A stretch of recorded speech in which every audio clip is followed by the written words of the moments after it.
china for the women and their children to use. "They can't eat Christmas dinner off paper plates," Lacey had heard her say to one of the volunteers a few weeks before. At the time, she thought her mother was just being silly, but now she could see how much the beautiful plates and the cloth napkins and the glittery lights from the tree meant to these women. They needed every speck of beauty and warmth they could get right now.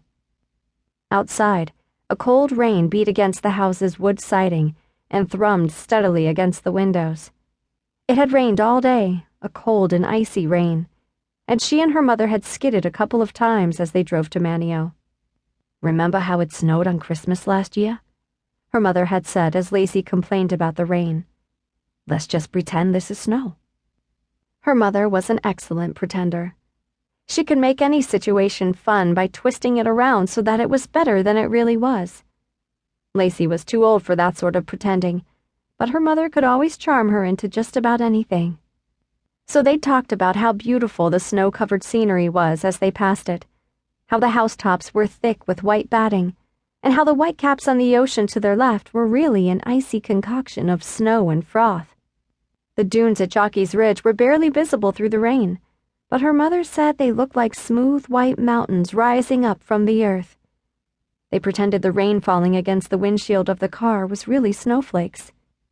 Lacey had to put her fingers in her ears to block out the pounding of the rain in order to really imagine that, but then she could see it, the wipers collecting the snow and brushing it from the car. It fluttered past the passenger side window like puffs of white feathers. "The first Noel." Her mother began to sing now as she used salad tongs to set a small pile of greens on the plate of a young girl, and the other volunteers joined in the carol.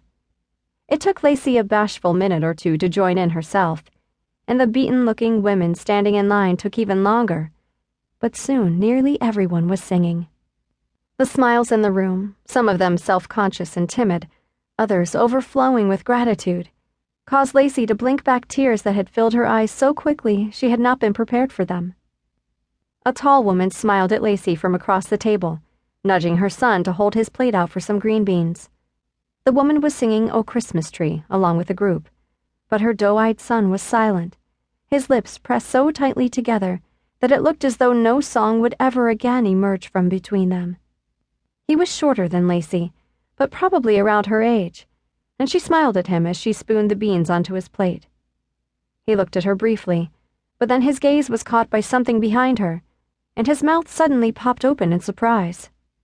Or maybe, she wondered later, in fear. His mother had stopped singing, too. She dropped the good china plate filled with turkey and mashed potatoes, and it clattered to the floor as she stared past the volunteers toward the door of the room. Lacey was afraid to turn around to see what had put such fear in the woman's eyes. One by one, though, the women and children and volunteers did turn, and the singing stopped. By the time Lacey could force herself to look toward the door, the only sound remaining in the room was the beating of the rain on the windows. A huge man stood in the doorway of the room. He was not fat, but his bulk seemed to fill every inch of the doorway from jamb to jamb. His big green peacoat was sopping wet, his brown hair was plastered to his forehead, and his eyes were glassy beneath heavy brows. Held between his two pale, thick, shivering hands was a gun. No one screamed, as if the screams had already been beaten out of these women, but there were whispered gasps, "Oh my God," and "Who is he?" as the women quietly grabbed their children and pulled them beneath the tables or into the hallway.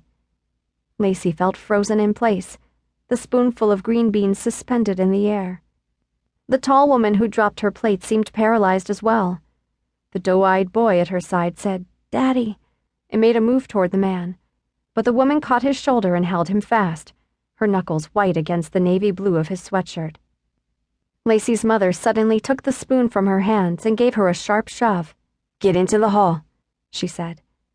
Lacey started to back away from the table toward the hallway, but when she saw that her mother wasn't moving with her, she grabbed the sleeve of her blouse.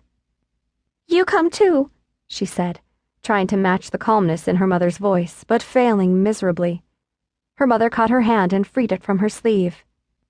"Go," she said, sharply now, and Lacey backed slowly toward the hallway, unable to move any faster or to take her eyes off the man.